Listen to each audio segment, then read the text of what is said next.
Baik, sekarang kita sudah bersama Mas Zaki dari angkatan 2012 semester 4 ya Mas ya? Semester 4. Nah, jadi ini kan mau wawancara Mas tentang di arsitektur kan ada software-software sendiri yang digunakan dalam pembuatan itu Mas, pembuatan karya-karya di arsitektur.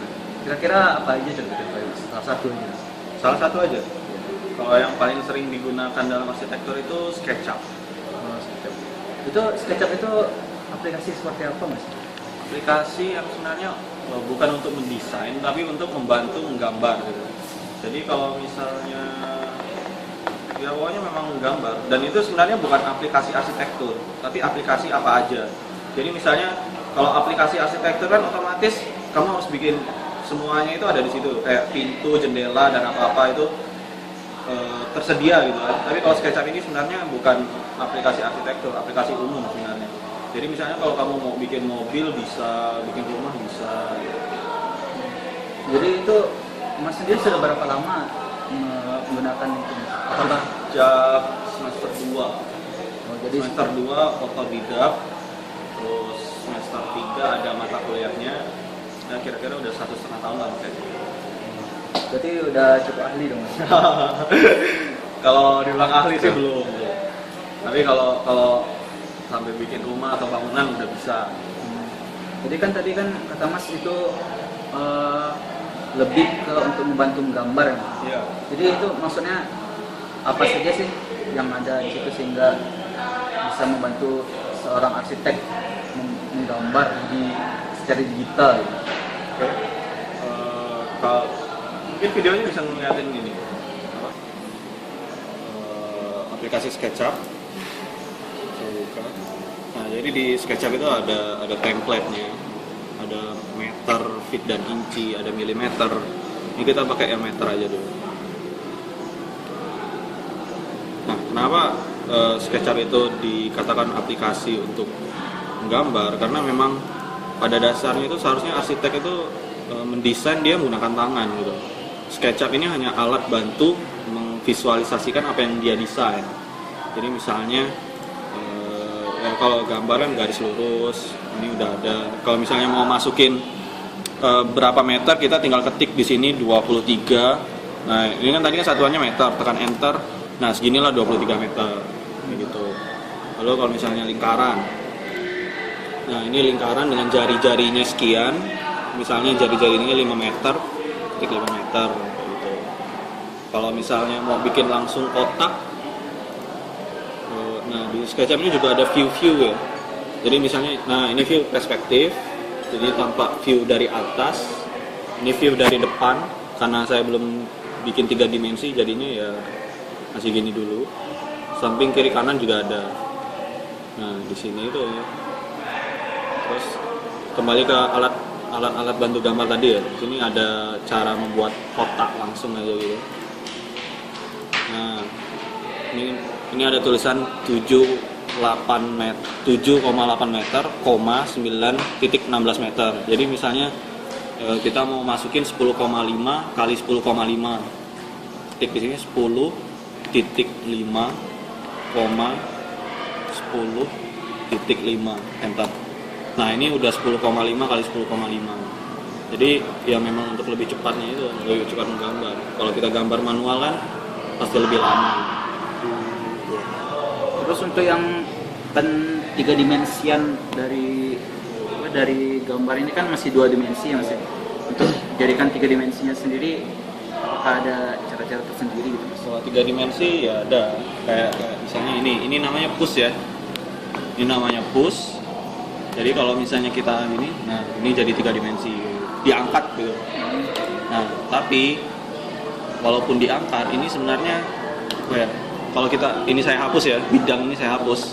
Nah, ini jadi kayak gini tuh. Jadi sebenarnya cuma ini yang ditinggikan. Ngerti maksudnya kan? Jadi kalau misalnya ini ditarik, nah jadi cuma berubah panjang gitu. Jadi sebenarnya dalamnya itu kosong. Makanya dari sini saya bisa bilang SketchUp ini bukan aplikasi untuk arsitektur, tapi untuk umum sebenarnya.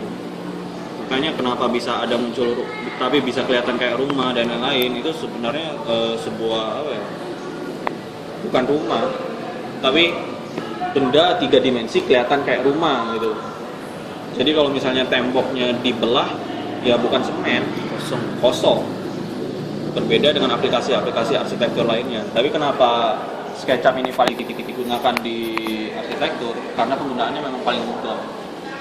Berarti untuk ngebuat yang solid gitu, yang emang full nggak bisa ada. Sebenarnya mungkin udah ada ya, kalau SketchUp yang baru, model baru, dulu saya belum terlalu ngerti. Terus pertanyaan selanjutnya Mas, ini kira-kira apa aja sih yang kendala-kendala yang Mas temui dalam menggunakan SketchUp ini? Apa kelebihan kekurangannya gitu? Kelebihannya itu, oh ya, ini kalau saya sambung ke internet ya.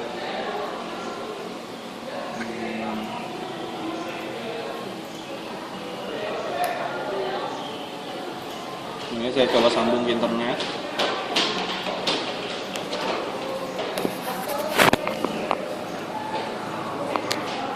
Jadi bagusnya SketchUp itu dia punya 3D warehouse. 3D warehouse itu sesuatu yang online yang di dalamnya itu ada alat apa ya? Barang-barang atau komponen-komponen hasil bikinan SketchUp. Jadi bisa ini dulu. Saya coba connect internet dulu. Itu misalnya kayak yang ada tekstur-tekstur atau ada itu kayak sofa atau ya, gitu, sofa.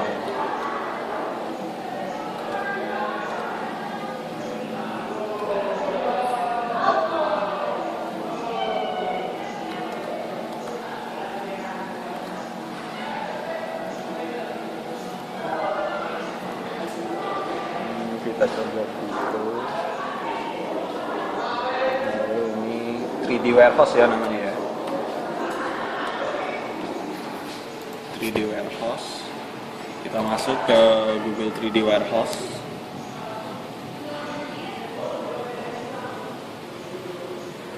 Nah, kayak gini. Jadi di sini udah ada sofa, udah ada apa ini? Kompor, apapun. Misalnya kita mobil ya, car. Nah, di sini ada mobil.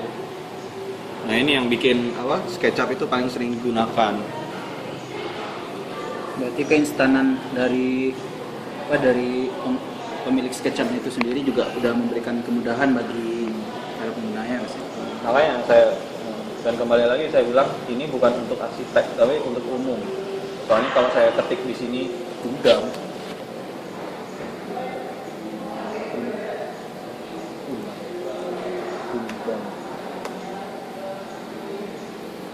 benar-benar ada gitu. Ada yang bisa bikin gudang di sini.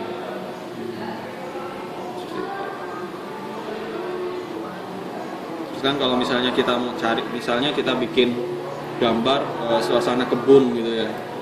Ini di Nah, di sini biasanya banyak sekali tipe orang-orang yang apa? Dalam suasana yang berbeda. Ada yang lagi santai, ada yang lagi duduk, ada yang lagi kerja. Makanya di sini yang membuat apa ya? Betah lah. Hampir semua mahasiswa itu menggunakan SketchUp. Hampir semua dosen bahkan menggunakan SketchUp dulu. Jadi kan kata Mas juga ada yang aplikasi untuk membuat atap sendiri ya, Mas. Oh ya. Nah, itu bagaimana? Itu sebenarnya di SketchUp. Jadi misalnya saya bikin 3 dimensi. Asal aja lah ya ukurannya ya. Nah, di sini itu udah ada aplikasi-aplikasi yang ini kayak bikin tangga sendiri, ini bikin apa? Atap sendiri. Jadi walaupun SketchUp ini untuk umum, tapi karena sering digunakan oleh arsitek, makanya SketchUp sendiri udah mulai meluncurkan hal-hal yang untuk kayak keperluan arsitek sendiri. Misalnya, nah ini saya bikin sudutnya 30 derajat, roof overhang-nya itu maksudnya yang ini ya, melebihi bangunannya itu berapa meter, saya bikin 2 meter. Create.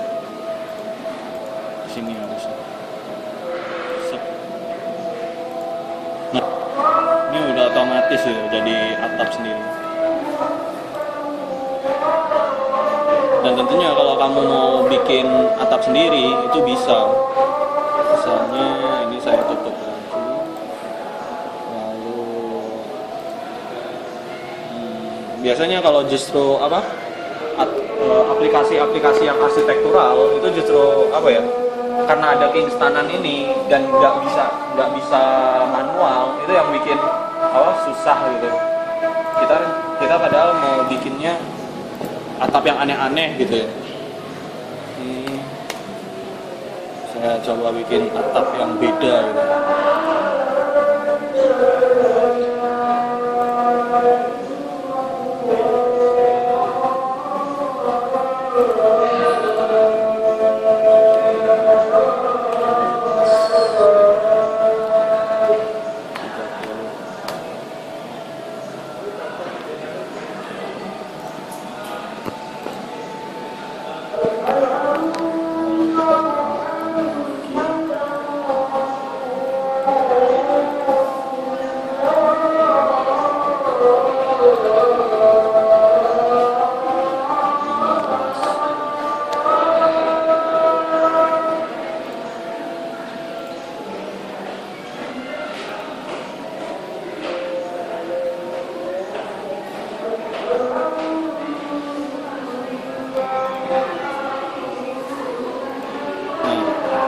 Kalau misalnya saya bikin atap kayak gini,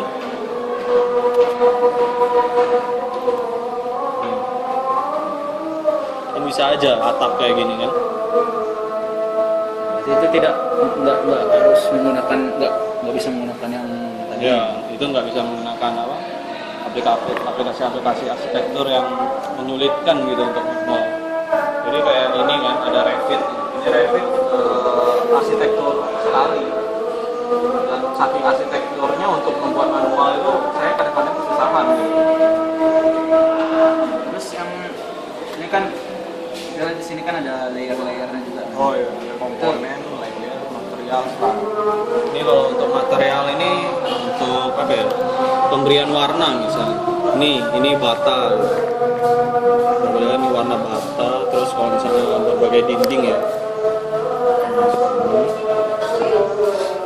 Lalu kayak apa lagi ya?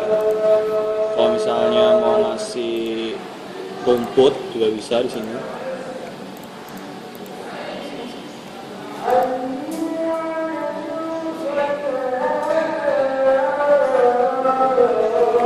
Gitu kan? Terus yang layer yang Layer. Layer ini untuk tempat bekerja gitu. Kalau misalnya gini ya, kita bikin sesuatu. Nah misalnya misalnya kayak ini aja dulu. Kalau misalnya ini saya mau membuka mau ngasih masih masukin furnitur ke dalamnya gimana? Saya harus ngapus lagi kan. Nah itu makanya ada layer ini. Misalnya layer denah. Nah ini saya bikin denah. Kotak aja dulu. Terus kita tambah lagi dinding. Nah, saya bikin dinding di sini.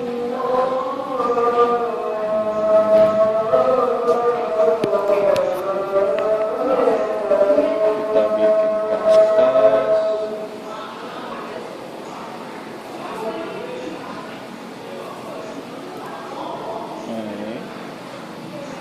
Ini juga.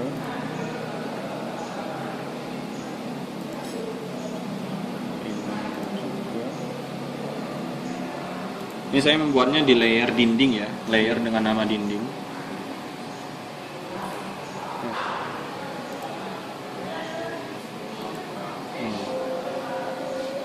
Terus layer atap. Bikin di atap. Sip dulu. Ini atap. Nah ini udah ada atapnya. Kalau saya mau masukin furniture-nya gimana? Ya ini kembali ini ya, bikin layar lagi furniture. Nah ini kita klik furniture-nya, atapnya menghalangi, buang atapnya. buang dindingnya.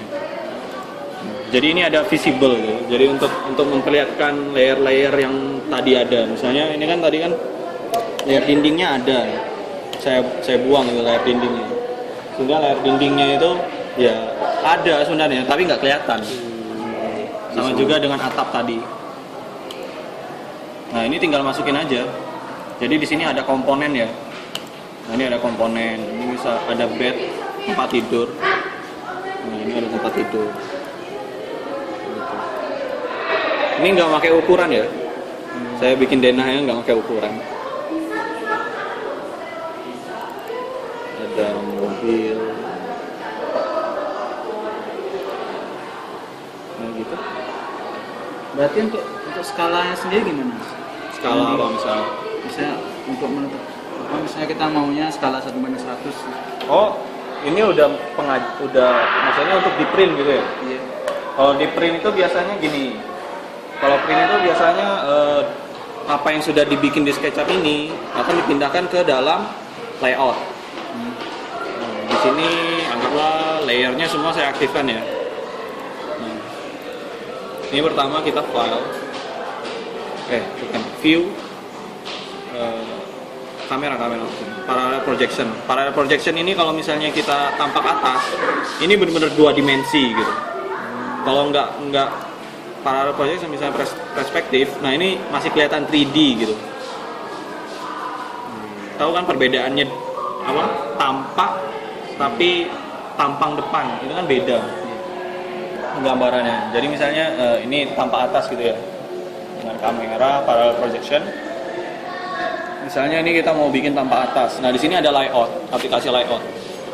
Biasanya kalau kita menginstal SketchUp, layout itu udah termasuk diinstal gitu. Jadi kalau kita buka layout,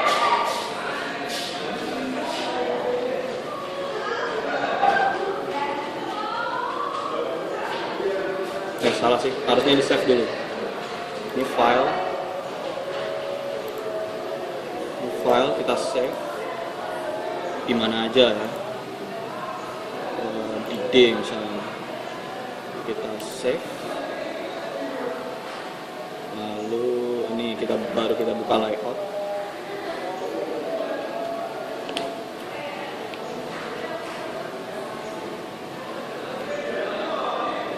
Terus ini ada mau di kertas mana, A3, A4.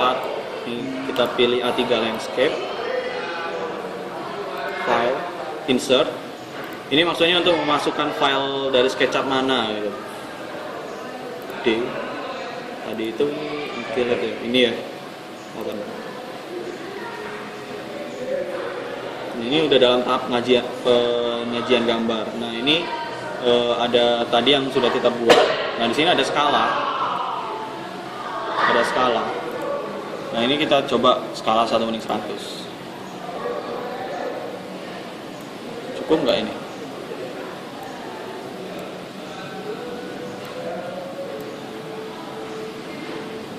Oh cukup.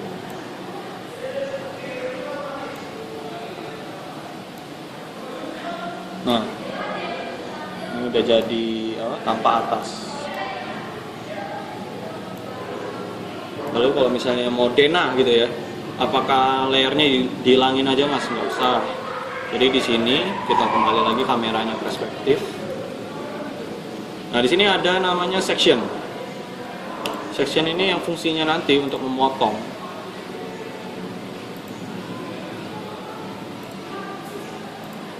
Nah, tahu gambar denah itu apa?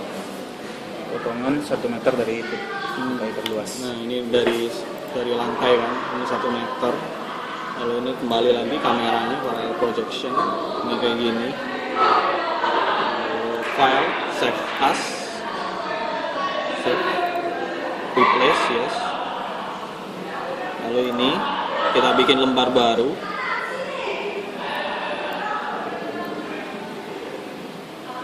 Ini page, kita tambah page-nya sama, tetap pasti A3, insert lagi, coba tadi.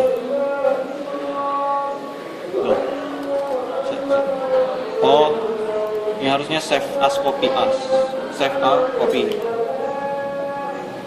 save. baru di sini kita insert. Tadi itu delete 1 open. Nah ini gambar Dena, skalanya tinggal diatur lagi. Misalnya kali ini 1:200. Kita atur.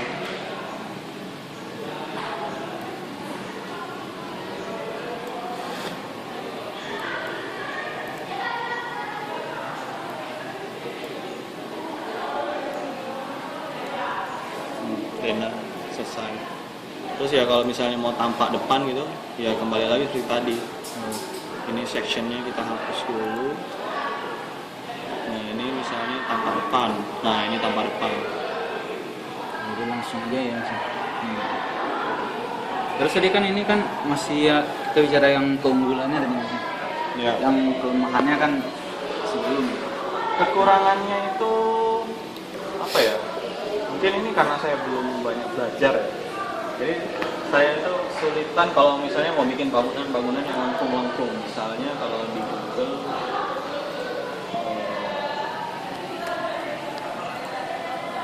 kita tulis modern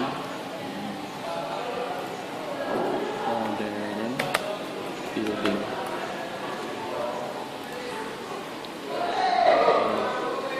Nah itu kayak ini susah gitu.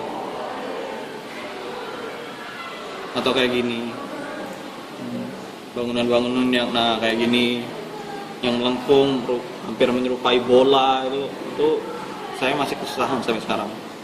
Tapi sebenarnya di SketchUp itu bisa, cuma ya kalau mungkin bisa digunakan kalau udah ahli gitu.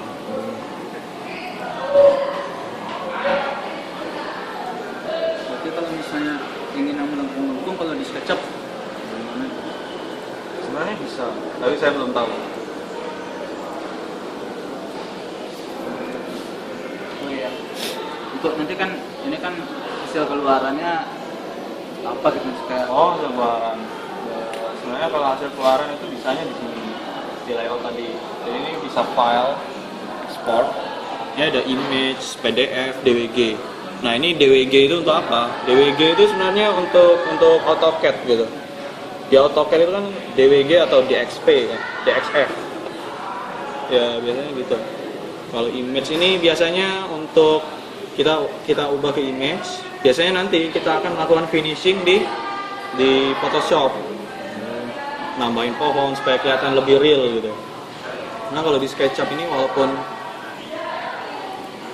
kayak gini gitu kan, udah rumput tapi nggak kelihatan, tapi masih belum real gitu. berarti kalau untuk nambahin pohon sendiri ya pakai yang komponen-komponen tadi. Komponen bisa, tapi kalau kayak langitnya itu, jadi ya image, kayak ngedit foto. Nah ini ada foto.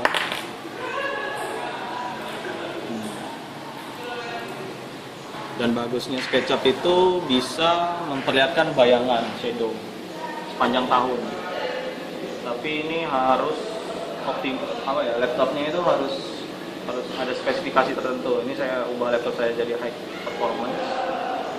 Lalu ini view, ada view shadow di sini. Saya coba lihatkan shadow. Nah ini ada bayangannya.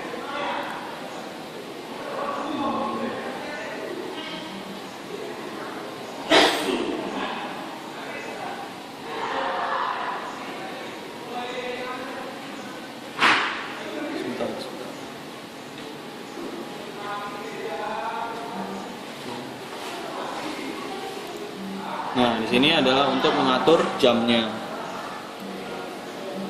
Ini ada tulisannya jam 1.34 PM, kan berarti jam 1 siang. Nah, ini kalau dari pagi. Nah, ini malam ya. Pagi. Sampai malam lagi. Dan ini juga ada bulannya. Jadi kalau misalnya ini jam 12 lah ya. Ini bulan Januari, Februari, Maret, April, Mei, Juni, Juli, Agustus, September, Oktober, November, Desember. Pergerakan matahari di jam 12.05 ya kayak gini. Tahunnya. Tapi ada yang harus diwaspadai. Ini itu bikinan luar negeri. Jadi itu apa ya? Ini berdasarkan Amerika atau apa saya lupa. Tapi ini bukan Indonesia. Iya, bukan Indonesia.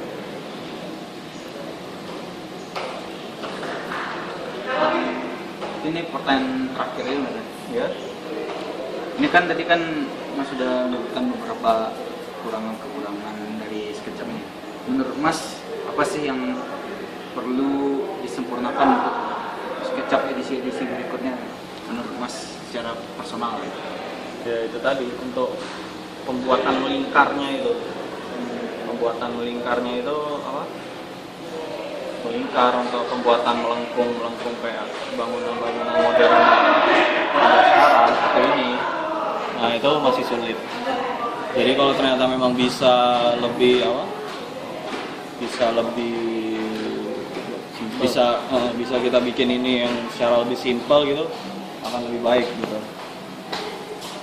Dan sebenarnya kita nggak perlu apa? Oh ini kelihatan beton atau apa? Soalnya kalau untuk memperlihatkan beton atau apa itu sebenarnya di gambar kerja. Gitu. Nah kalau di gambar kerja memang biasanya aplikasi yang paling sering digunakan oleh mahasiswa atau dosen itu AutoCAD. Ya, itu sih.